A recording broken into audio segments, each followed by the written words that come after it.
Gift Biz Unwrapped, episode 327.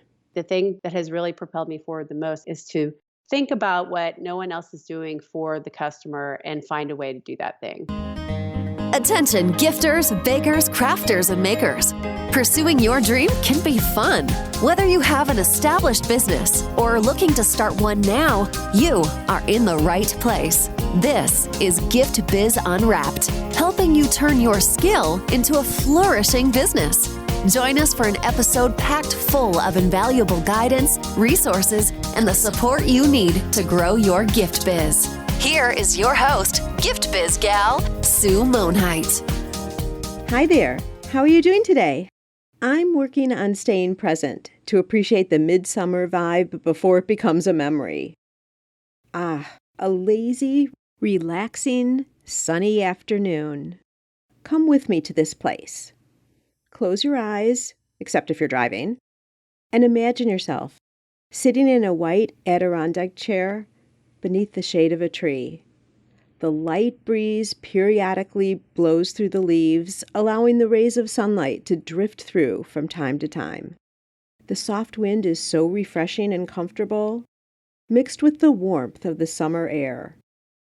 The only thing that's cold is your glass holding fresh squeezed lemonade with just the right amount of sugar and a sprig of mint. You've got a book ready and waiting for you to dive into, but for now, you just want to take it all in. Be in the moment. So peaceful, full of comfort, and the feeling that all is well with the world. You with me? Let's stay here for a second. A wonderful moment we just experienced, yes? Do you recall a time when you let yourself dream like this to envision what your business would look like? How would it be in the perfect illustrated picture? You may have gone through these thoughts as recently as yesterday, or perhaps it was a few years ago. You enjoying the act of making, then interacting with customers who are telling you how much happiness your products bring them, and then how rewarding it is to see your financial targets being met. Everyone has done this to some extent, or you wouldn't be on this small business journey. Yet we know reality doesn't ever match up to our initial daydreams. And that's okay, because you have to start from somewhere. So it is with our guest today. You're going to hear her initial vision, how it changed along the way, and is equally as grand, but with the expected twists and turns that are inevitable when you open your eyes from that initial dream and interject reality. Shelley's built her own yarn empire, one that fills her up as much as it does those who choose to be a part of it. Let's open the book on her story. Today it is my pleasure to introduce you to Shelley Brander. Shelley is the author of Move the Needle, Yarns from an Unlikely Entrepreneur. This is a book with a single goal, to inspire you to believe that you can pursue your passion and stick with it, even in the face of adversity. The book traces Shelley's journey from leaving the successful advertising firm she founded with her husband to open a local yarn shop. Along the way, Shelley shares stories from her life to show you that you can pursue your life's passions, both personal and professional, no matter how quirky or impossible they may seem to everybody around you. Shelley's Tulsa, Oklahoma-based luxury boutique storefront is the flagship of the Knit Stars Loops brand, which also includes her Knit Stars MasterClass Events, the most attended online knitting festival in the world. Shelley, I am so excited to talk to you. Welcome to the Gift Biz Unwrapped podcast. Hi, Sue. I'm so glad to be here. Can't wait to chat. I know, me too. But we're going to delay that for half a second because I have a traditional question here that I ask everybody, and that is to have you describe yourself in way of a motivational candle. So if you were to envision a candle that really speaks to you, Shelley, what would it look like with a color and some type of a quote or a saying? Yeah, I love this question. So creative. My candle, I believe, would be blue because I'm all about swimming for the blue ocean away from the red ocean where all the sharks are circling. We talk a little bit more about blue ocean strategy as we go along. And on my candle, it would say, I think, I can and I will, because when I was coming up with the mind map for my book, I noticed a common thread, and that was anytime in my life or my business when someone told me I can't do something, that was the fuel. It was like the gasoline poured on my soul that made me want to do it and drove me to do the thing. And so I think that's what it would say on my candle. Ooh, I love that. So you are an action taker, a do it girl, and that motivated you where for some people it would make them shrink away and question what they're doing. Yeah, very much so. I'm a quick start, and I've learned that about myself. I used to think everybody was that way. I just assumed, when you're small, you assume that everybody is the same as you. And then through time, you learn things about yourself. And, there's downsides. There's times I jump in without doing all the analysis I should probably do. But overall, it served me well. And I think it works for me. You definitely sound like a quick start to me. I'm a follow through. Oh, okay. Yes. And I love follow through people. Those are very similar to each other. It's important that if you had a whole team of quick starts, you'd be in big, big trouble. Exactly. Yeah. So true. And I already wrote this down because I want to get into the blue ocean versus red ocean. I'm not sure everyone is familiar with that, so that'll be a great conversation. But before we do that, give us a little bit more detail of your evolution into the more creative field. Leaving a successful advertising firm that you already owned and starting something different. People could have been questioning whether that was a good move or not. So talk to us about that whole transition. They absolutely did question it. As a matter of fact, my one employee that I had at the time quit over it because she was my sister and she thought that I was insane to shift away from a business that was doing so well and supporting my family into something that seemed completely crazy and out of left field. She quit. She said, "You don't care about your family and this is a terrible idea." And she quit. There was drama. Yeah. Pretty much anyone I told about it just kind of gave me this look like, "What are you thinking?" And so, yeah, the branding business was going great. We had all of these big name clients, AT&T and Hard Rock, and anybody else might think it looked incredibly sexy and amazing. I was getting to write and create and do the thing that I thought I loved to do and get to work with all of these big brands. And I was doing really well financially. I had 3 kids under 5. And I just kind of came to that point of like, is this what I want to do the rest of my life? Do I want to be selling cable and casinos and pizza when I'm 60 years old? Is this the kind of thing that's going to fill me up the rest of my life? And I got less and less excited to go to work each day. I had learned to knit when I was 16 years old. It was a really random way that it came about. It wasn't something I went looking for. It kind of found me. And I'd always had that passion, but I'd never had a really amazing experience in any yarn stores. I'd had really some negative experiences. I kind of had been shocked, actually. It felt like people didn't really have a business background. Like they weren't even excited for you to come in their store. It was a weird deal. When you say it was a negative experience, were you searching for different yarns or different technique? Why was it a negative experience? It was actually that I would go into yarn shops and I would be either ignored or treated with just outright hostility because I think of my age and because I didn't fit the mold for what they saw as their ideal customer. I think they saw me walk in as a young mom or as a teenager, and they thought, she can't be serious. She can't be a real knitter. She can't be about to spend real money with us. And so it was a very dismissive kind of an attitude. Unfortunately, it has been kind of a hallmark in the knitting business in a lot of ways. I hear this from a lot of people. Yeah. Now that you say that, we used to have a yarn shop right below my office here. And I have no time for knitting. But when I was interested in that and would walk into the shop, because I had a good friend who also had another knitting shop, but I'd walk into this one just to see what the materials were, that type of thing. Now that you're saying that, I recall that I encountered the same thing. Like no one came up and asked me if I wanted anything. And this probably wasn't age related because I think I'm a little older than you. So maybe I fit more the mold. But now I understand what you're saying. So when you were talking, they just didn't have that business sense. It's like service your customers, see if they need anything, provide an experience, that kind of thing, right? Yeah. And there are today tons of yarn shops that are different than that. But at the time, that was my experience. I've also come to realize, just from an empathetic standpoint, I think a lot of people that start yarn shops and craft businesses in general, a lot of times they're just passionate about their craft and they think this is the most natural, best step.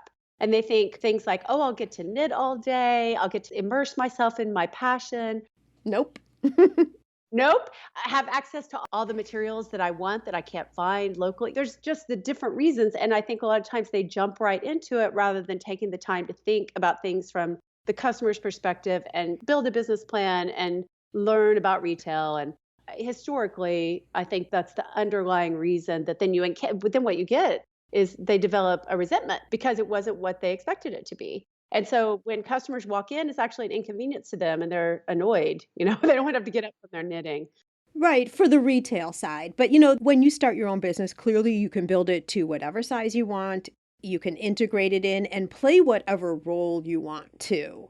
I mean, there's different ways to do it. So I don't want to discourage anybody who's listening because there are ways to work through this thing. But I think what you're saying, Shelley, is you have to add that layer on top. If you're going to switch from a hobby to a business, it needs to be a change clearly in mindset, but also in exactly what role you'll have to play for at least some time. Like if you decide you don't want to be the CEO, you want to be the maker forever, you don't want to be the business manager, you can get someone else to play that role, even though you own the business and are the designer. So there's lots of different ways to do it. Exactly. People ask me all the time, do I still knit? I'm like, yeah, absolutely. I've knit through the entire process and I've gotten all of those benefits, but I didn't know going in. And I think it's all about having realistic expectations and then crafting the kind of experience that you want out of owning your business, right?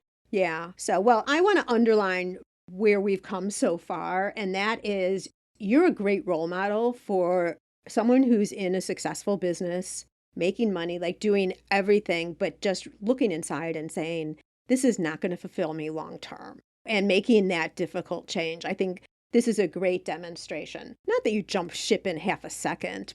I didn't, and it took a lot longer than I planned, right? I had hoped to be out of branding after about a year, and ultimately it took about 13 years before I was completely out of branding. So I think if I'd done just a little more homework up front, I could have expedited that, right? There was a lot of factors that play into that. So, was your husband supportive of a switch for you? Because you guys were partners. Yes, we were. We met in the branding business, and I was a writer and he was an art director, and he's 9 years older than me. So he'd worked at several other agencies and had quite a bit more experience. It was not easy to have that conversation. He was incredibly supportive, but there were a lot of questions. The bargain that we struck is that I would stick with the branding business for a while and not just completely jump ship, and that I would hire some employees right out of the gate so that I could continue to do both things. And again, that went a lot longer than planned because it took longer than planned. I had to basically not just replace my own income, but replace both of our incomes ultimately in order to exit the branding business. It was a lot of really honest conversations. We had, like I said, 3 kids under 5. A couple of them had some special needs. We had a lot going on, but I also think he could see in me that fire. He knew my ability to stick with things and make things happen. And so he saw that in me. And it's, when you see in your partner a great passion, you want to encourage that, right? So it was definitely a struggle for both of us to work through, but to his credit, he was and still is very, very supportive. And today, now that we've closed the branding business, he's painting full time. He's a painter. He's semi-retired and doesn't have to do anything for the Knit Stars business. He still helps out occasionally with some graphics if we're in a big pinch. Ultimately, it's given him the freedom to pursue his own passion, right? And pivot away from branding.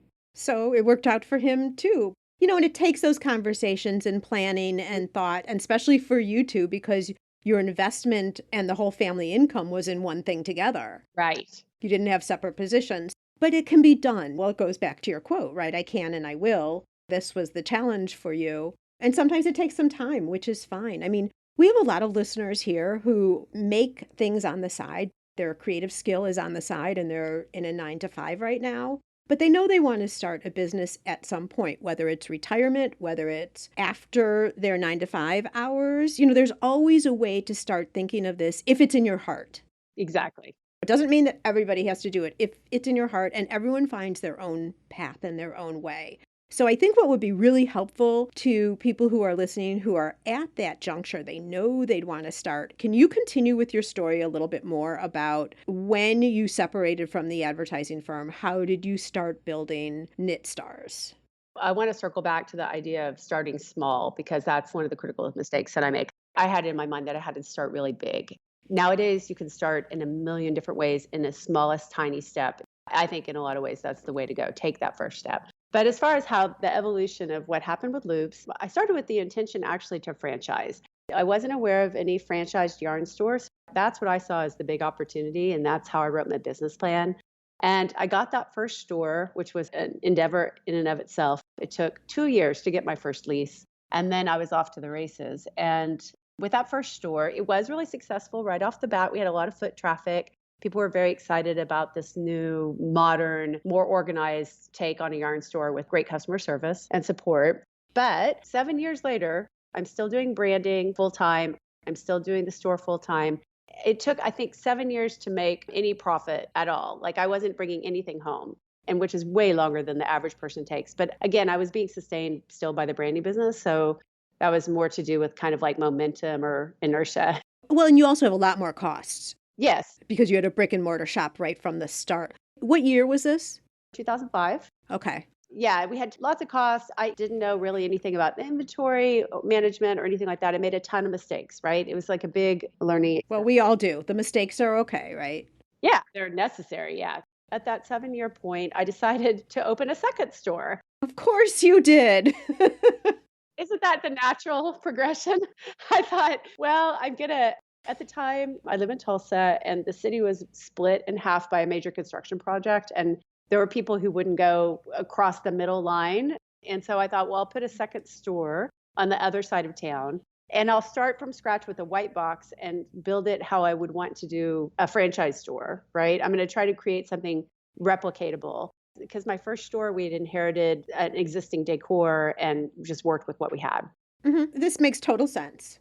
Yeah. So I was like, I'm going to take everything I've learned and I'm going to create something that can be really easy to replicate as practice for franchise. So it seemed like a great idea. The store was beautiful. It was really popular when we opened it. People who lived on that side of town were really excited.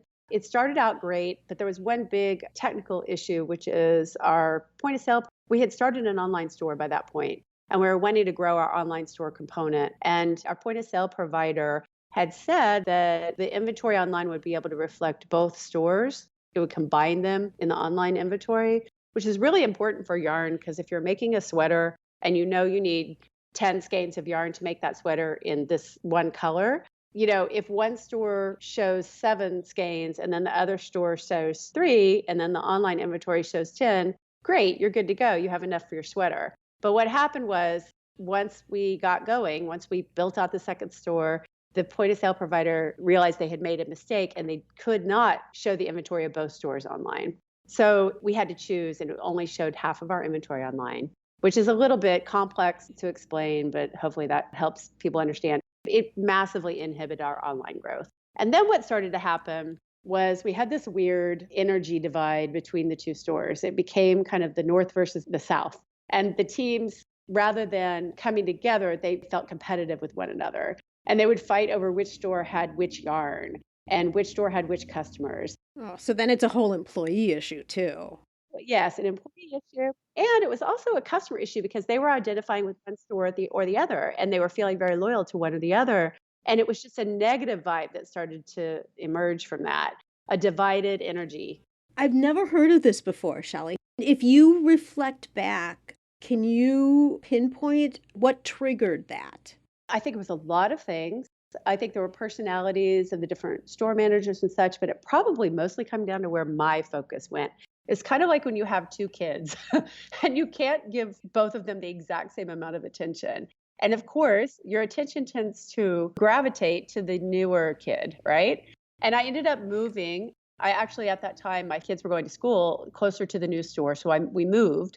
And I was just in that store a lot more. My energy was more present with the store, which I think created some resentment. Was that also the store that had the inventory online? No, actually, it was the other one that had the online. I wasn't driving to hang out in the other store as much. And I think that my attention, where it was going, had something to do with it. I was hanging at the new store more. Interesting. Well, and that makes sense too, because the new store is also your prototype of what you're thinking you're going to do if you were to have moved into franchise. Yes, it was the new, it was the shiny. I tried to balance it, but it was difficult. And so I think that was a factor, but I also think it was just the simple fact that my energy was divided. That all the energy was divided between the two stores. And so I got really close to actually just hanging the whole thing up. We had our reputation had grown in the yarn business because we had 2 stores. Everyone was buzzing about it. They've got 2 stores. Oh my gosh, they must be doing so well.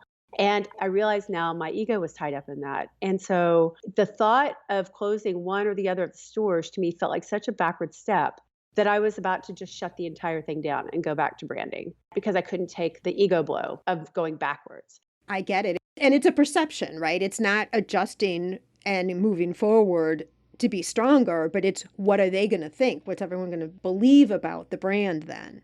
So much. That's what it was. Ultimately, what I decided to do was to close both stores and to build a new one out in between the two geographically and a bigger store. And we got courted by this shopping center. So they were willing to do the build out because at that point, our finances, we were scraping by. I was paying bills by post-it notes of who had called the most to get paid. I mean, it was bad. Things were really rough. Quick question for you. Well, this again sounds like a great move because merging the two together brings you back to one store. And even if it was bigger, it's a change. So it gets rid of that potential perception, right? Yes. But here's my question for you. Would you say that running one bigger store from a cost perspective is less expensive than running two stores? In our case, it absolutely was to be able to put all the inventory together, just nuts and bolts. I had one electric bill, even though it was a little bigger. If you just get down to the spreadsheet factor. And then you're not jumping store to store. Yeah, that factor was way, way bigger. Yeah. And then immediate solution to your POS system. Yes. And the part that I didn't count on, Sue, the part that I didn't even think about at all until literally the day we opened that new store, it was a crunch. We had to close one store, move it all to the other store, close that second store, move it all into a space next door to the new store. It was like 3 moves in about 45 days. But when we opened the doors of that new store, the thing I hadn't thought about was the energy of the customers. I'd thought about it a lot about the team and this kind of infighting that we had going on. But what I hadn't thought about was how when you had all the customers in one place, the foot traffic and the energy, vibration, I'm really not that big of a woo-woo person, but the energy that happens at the store, anybody who owns a store knows, brick and mortar, that vibe that happens when it's buzzing in the store. And that just by combining, just by there only being one place for people to go, from day one, it was like this incredible lift in the energy in the store. Interesting. Well, first off, yeah, what's the vibe if you walk in and you're the only customer in a store? First off. Yeah. But then just by nature of your product too, customers can start talking with each other about, oh, well, what are you working on? What are you making? Like even just at the counter as they're checking out or when people are looking at yarn, because obviously they're coming together with one shared interest and it just blossoms from there. What I love most about owning a yarn shop or brick and mortar is the community that happens. They'll sit down on a couch and you'll have people of all ages and backgrounds and races, and everybody is sitting together and they're all creating, and this magic happens. And that wasn't happening at the other stores before that point. Share with us really quickly what your store looked like. What type of departments, like you mentioned, sit down on the couch? Did you have areas where people could work there, or share with us the visual of what that store looked like? Yeah, and they can see if they go online to loopslove.com, although we're rebranding and getting ready to move to a 6,000 square foot space. That's another story. But what it generally looks like is the opposite of what every other yarn store looked like that I'd ever been in, which they were all very cluttered and jam-packed with yarn, and it was kind of suffocating. And just for me personally, it was kind of claustrophobic feeling. Our stores are very, very open, modern, clean, contemporary, white background, to allow the colors of the yarn to really pop. And everything's highly organized in just a really pleasing fashion. Because I personally have some OCD. And I think almost every knitter I've ever met has just really appreciates that organized look. And it speaks to the fact that I was very frustrated as a younger knitter going into shops and having a hard time finding yarn that I wanted to knit with and then a project that went with it. And so our stores are very curated to draw people's eye to a project, and then the materials they need are right there so they can just grab and go. So that's a general vibe. It's almost got like Scandinavian feel to it. Everything's just very clean, organized. Minimalist, but really relying on that pop of color from the product, from the yarn. Yeah. Yes.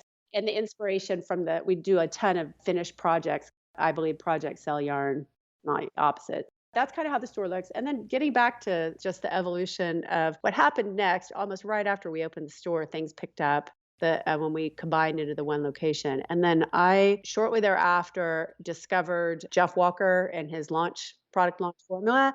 And I took an online course for the first time ever. And while taking that course, I came up with the idea for a subscription business. So we started a bag subscription or a box subscription where we would send curated kits of yarn and projects, on trend and effortless projects and patterns to people. It was a very early entry into that category in the knitting space. And so that took off very quickly. And then, very long story short, Jeff Walker made a case study about me, and I won this case study contest. I went to his live event, and I was approached by a woman who had done an online summit in the calligraphy space to see if I would partner with her to do an online summit or a variation of it in the knitting space. And that is what turned into the Knit Stars brand and masterclasses. And so from that point, things just really started exploding. And so that was about 6 years now. We're in our 6th year of Knit Stars. And so ever since that time, things have just really skyrocketed. Okay. This is an amazing story for so many reasons. Number one, different types of income versus just selling product in your shop, collaboration with other people who have a similar audience as yours, to ground me and everyone else here. It's a lot. I know. What do you have existing today? So what we have existing today, probably the easiest way to explain it is in terms of the rebrands. So right now we're bringing everything under the umbrella of Knit Stars. So what we have is we have the Knit Stars Masterclass Events, which are online masterclass summits that happen every year with knitting stars around the world. It's like masterclass on steroids is how I explain it. And what happens in those classes? And what happens is if people sign up for Knit Stars Season 6, let's say, they're going to get access to 10 workshops from 10 different knitting celebrities from around the world that we fly to, and we produce a series of workshops, like instructional classes, and a documentary style lifestyle video where they get to really see what makes the person tick. They get to see what their home and their office is like, meet their family and their pets, and it's kind of like a mini movie. Ooh, I want to do one. Well, I'll give you one. I will hook you up. So you really get personal connection with the designer, whoever was the head of that class, right? And then something that they have made and created that you're also going to be able to replicate with the appropriate instructions and materials. That's it. And some of them do a project. Others, it's not always a project. Sometimes it's something more driven towards helping people in business. We have one guy who's a knitting ergonomist. He teaches people how to have the right posture when they're knitting so they can have lifelong knitting health. It's sometimes on yarn dyeing. We specialize in putting together a really cool slate of stars every season. It's a very collaborative group event that has really, I think, changed the face of not just knitting, but also just craft in general. I don't know of any other model that's exactly like it. It sounds amazing. It's the fastest growing area of our business. So we have the Knit Stars Masterclass Events. We have what used to be Loops Club. That's my bag membership, right? It is now called Knit Stars Club. So that's a monthly club. People can join.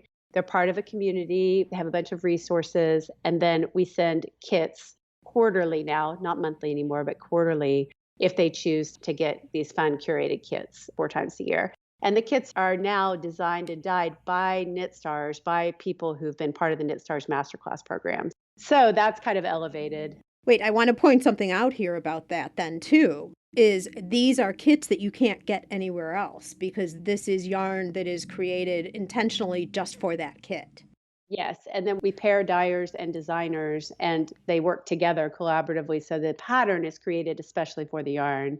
And then we add extra cool little things that go in the kit too. It's kind of like the store experience in a bag. And that's what we try to make it like.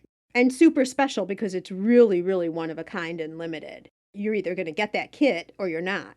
Yeah, every bit of it. Yeah. Oh my gosh, that's brilliant. Okay, I'm sorry. I didn't mean to interrupt you, but I just wanted to point that out so everyone really recognized that. Yeah. And then the flagship store, which again, we're moving to a new location that is about 6,000 square feet. It's in a really cool area of Tulsa where a lot of these top digitally native vertical brands like Warby Parker and Free People and things like that are located. And it's going to be a full immersive experience, more of a retail experience than just a store per se, that brings together these different parts of our business. And then we also have an online shop that goes along with our brick and mortar, which currently is residing at loopslove.com, but it will come under the Knit Stars umbrella this year. So people can go to shop for special yarns and tools and things like that. It's all interrelated. The arm of the business it's all just different ways to meet people where they are and give people a resource. Not just great yarn, but great inspiration and great support for their whole knitting journey. Because honestly, I was just so isolated and unsupported in my journey. I want to change that. And it feels like you have an entrance point for anybody, depending on where they are and what they're interested in. Crocheters too, right? Knitting, crochet, it's all just yarn. We even have an Amazon store now because I realized there were a lot of people that were going on Amazon and trying to learn to knit and ordering materials that were just really not great and not getting the support, right? What do you do if you drop a stitch? You don't have anyone to help you. We recently opened an Amazon store with just a few of our own products. More and more, we're starting to have our own branded products. And are you under Amazon Handmade, or do you qualify for that? Do you know what? I don't know what that is. I don't know what that is. What is Amazon Handmade? There's a whole separate section of Amazon that's called Amazon Handmade.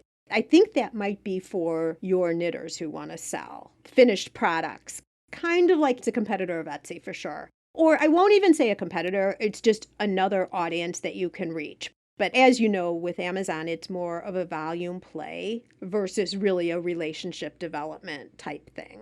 Yeah, for us, the main reason we're doing it is honestly, I don't want this sounds markety, but it's more of a lead generation thing, like to find where they are already and help bring them into our world so they're not out there floating without support. Sure. I mean, I think we all need to be considering that as we're building our businesses, is where can we get the visibility and intercept with people who have a need that we can serve. Right. That's exactly what you're doing here. So your progression of the growth of the business was retail shop first, then the online store, Yes. then your kits, and then the master classes. You got it.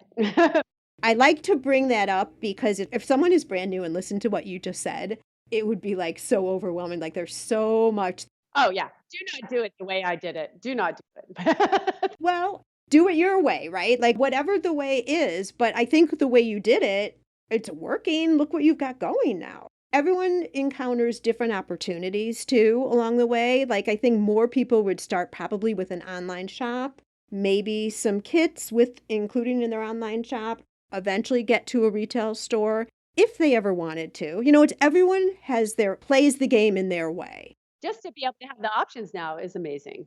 Yeah, and everybody can win in their own way. And how you want to run your business, which is going to lead into my next question here. How are you organized to manage all these different facets? Like, how does that even work?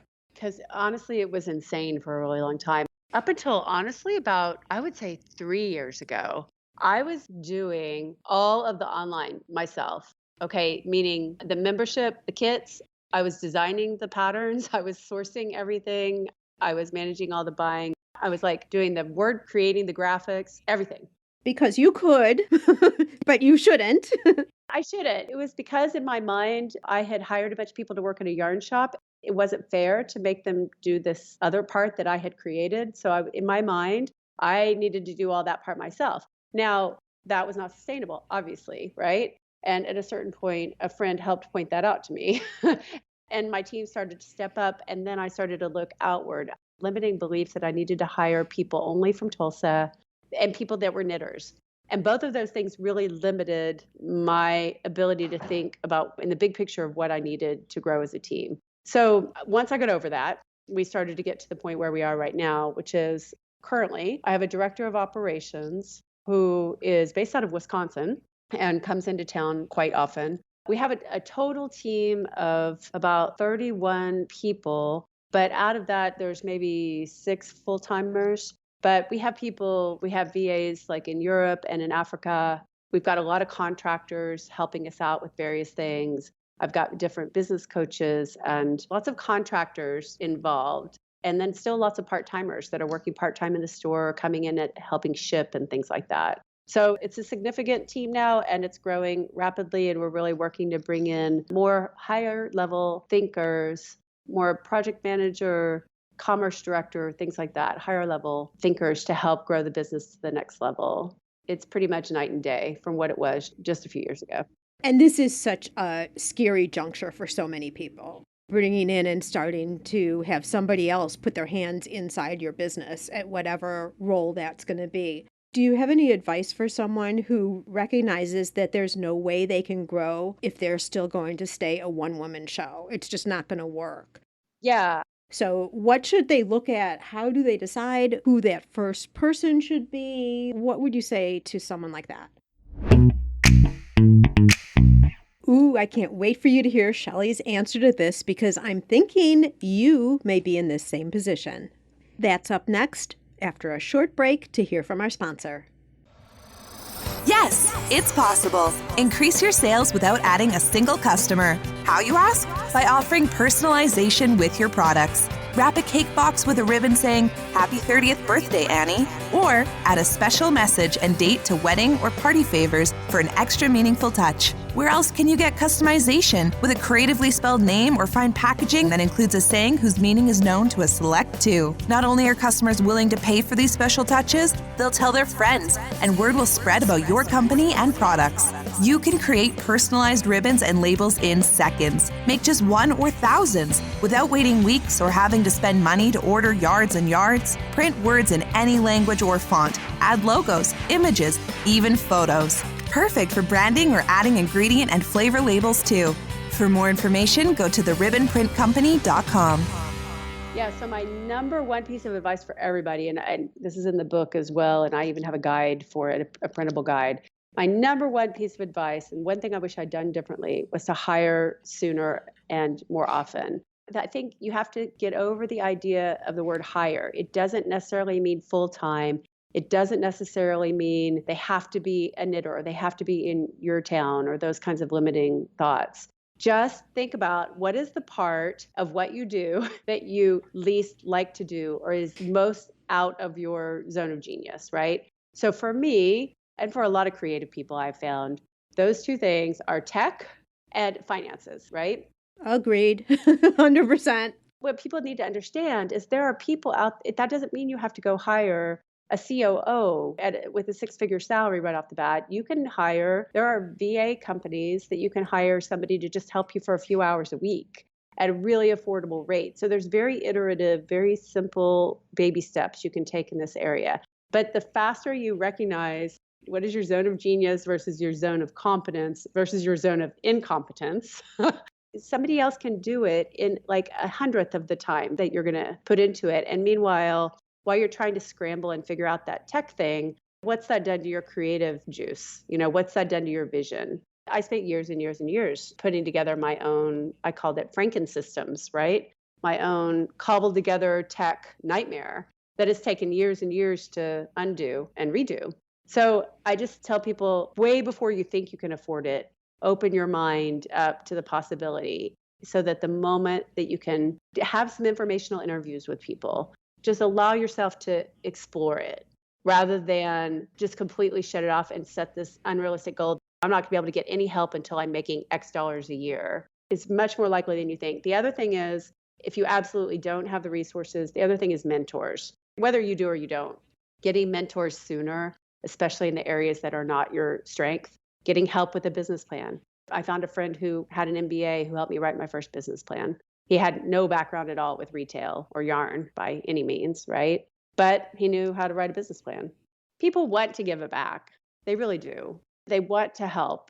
They want to help lift other people up. And so finding mentors and finding low-cost options that can support you in the areas that are a struggle for you, that's my number one piece of advice, as soon as you can.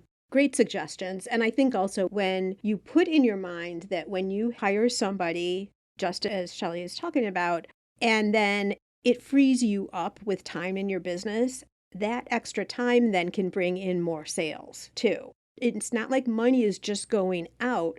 You're opening an opportunity to figure out that new idea, create a kit, create whatever is applicable to your business to bring in more. But when you don't do that, when you're stuck doing everything and your days are just full of do it, you never have a chance to build anything that can help you grow. Yeah, it's the work smarter, not harder thing. I think the thing that people discount is how much mental and emotional energy. I used to make myself do bills every Monday morning.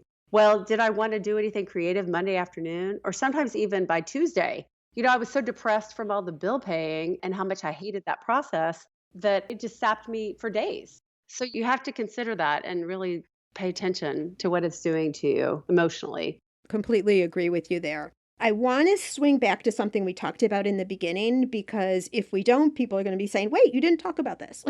And that is the blue ocean, red ocean. So I know we are challenged with time here a little bit today, but in the time that we have left, can you just share a little bit about blue ocean, red ocean so we get everybody on the same page and then how that applied to you with the business? Yeah, sure. And I actually didn't learn about this until years after it had already been out in the world, but it was a real eye opener when I learned about it. There's actually multiple books called Blue Ocean Strategy. There's different variations of it.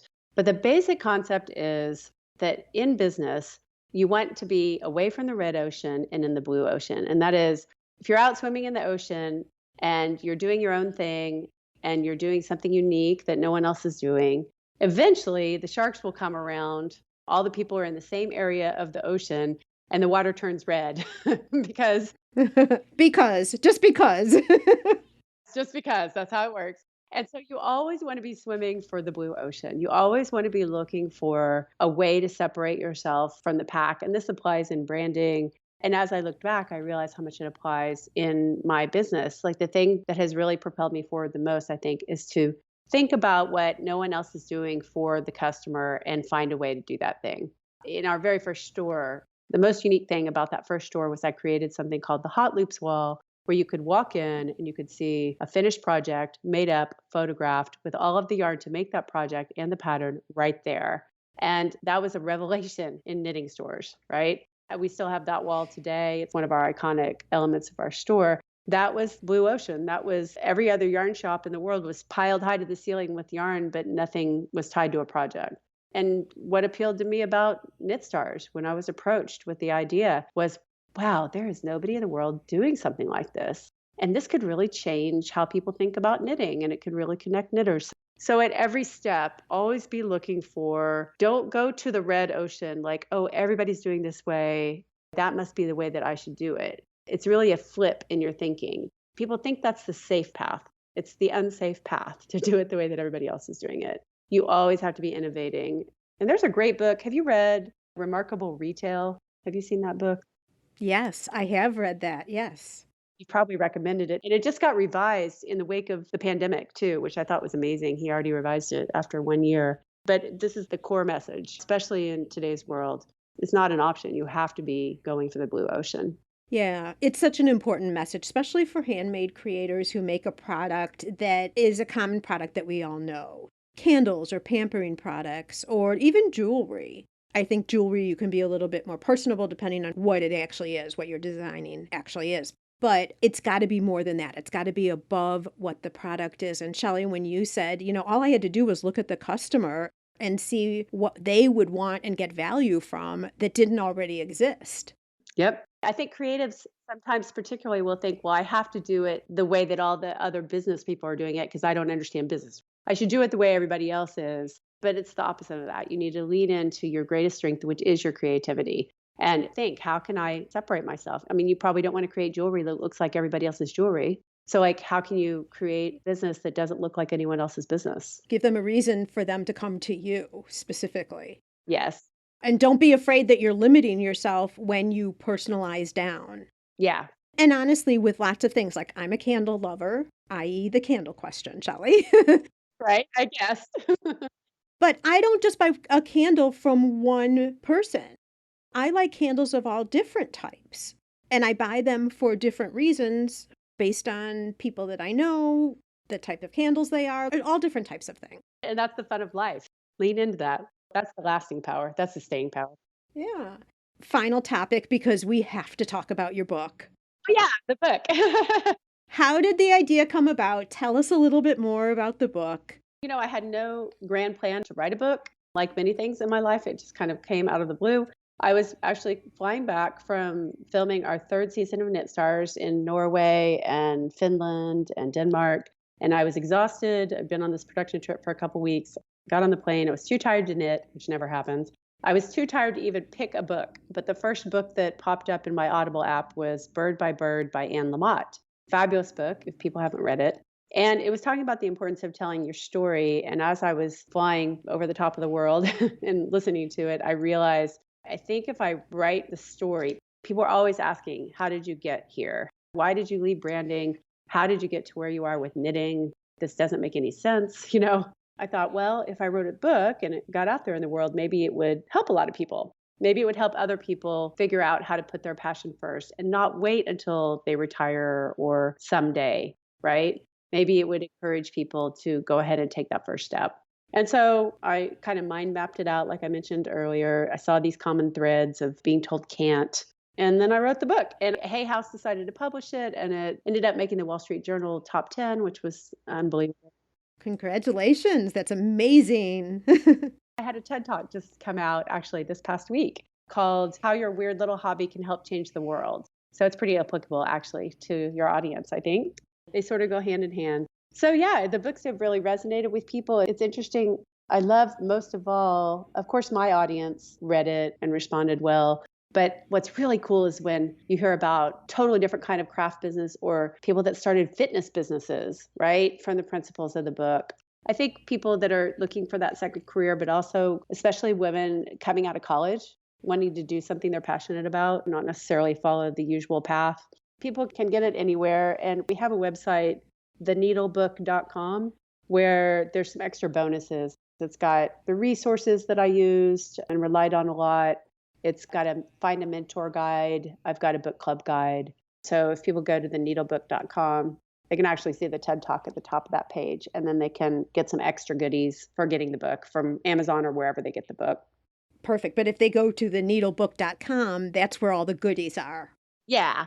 And people should definitely listen to your TED Talk too. That sounds amazing. It just came out literally this last week. I was supposed to give it at the beginning of the pandemic, March of last year, and then it got postponed due to the pandemic. It was recorded on a stage, but without a live audience about 6 weeks ago, and then just went up on the TED site. So yeah, good timing. Perfect timing. Well, they knew we were going to talk today, so they made sure to put it up right away. Wonderful. Well, any final comments for everyone who's listening here today, Shelley? My biggest comment is to think about not just what you're doing, but finding the mission underneath it. I think for me, that's when things really started to change, was when I sort of landed on this mission of knit the world together, which on the surface may sound a little cheesy and people kind of get a giggle out of that. I have found as things have moved along that I've actually been able to really connect people, really help people connect through their hobby to have deeper conversations.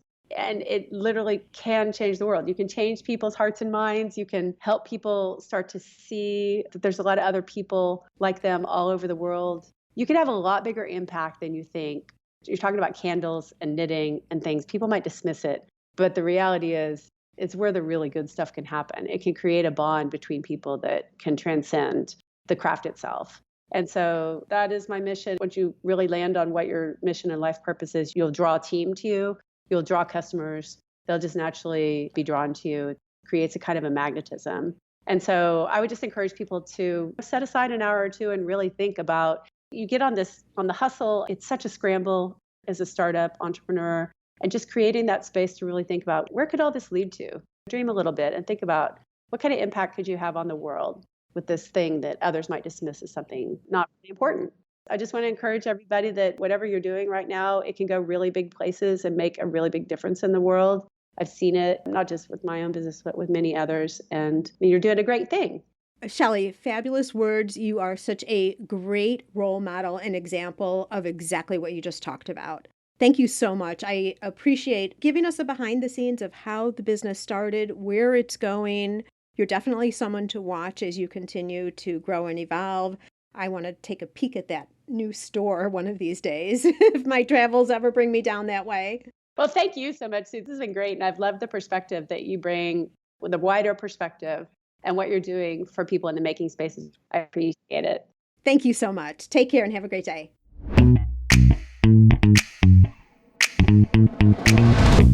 Shelley has an amazing story, doesn't she? And it's still being written. I think that's one of the beautiful things about each of us starting our own visions and writing our own stories. It's unpredictable, sometimes a little scary and uncertain, yet the next chapter is always up to us. Perhaps I've gotten your wheels turning here. This podcast provides you with resources that you can refer back to at your convenience. And to do that, I have a great way for you to find what you're looking for. Have you ever listened to a podcast here, knew you wanted to write something down, re-listen at another time, or come back and grab a resource that was mentioned, but for the life of you, you can't remember what episode it was in? Well, now you can find it instantly. If you go to giftbizunwrapped.com/search, enter keywords on any topic you want, and not only will it tell you in what episodes the topic was discussed, but it will bring you to that exact spot. Grab and go style. Quick, easy, and you can be on your way to taking that newfound information and implementing it into your business. Whether it's a topic like SEO, you want to hear from other jewelry makers, or you're looking for a specific guest show. All now can be found through keyword search right inside this podcast. Yay! I'm so excited about it, and quite honestly, I've been using it for myself as well. That link again is giftbizunwrapped.com/search. Make sure to join me next week where we're going to be talking about how to make the visibility of your business algorithm proof. Oh my gosh, it's about time. If you found this conversation helpful, take a moment to follow, rate, or review on your podcast player of choice. Did you see the new layout in the Apple Podcast app? It's entirely different. The subscribe button is gone, and now to follow a show, you tap the check mark up in the right-hand corner. Just something new for us to get used to. And now be safe and well. Get out and enjoy these beautiful midsummer days. And I hope you'll join me again next week on the Gift Biz Unwrapped podcast. I want to make sure you're familiar with my free Facebook group called Gift Biz Breeze.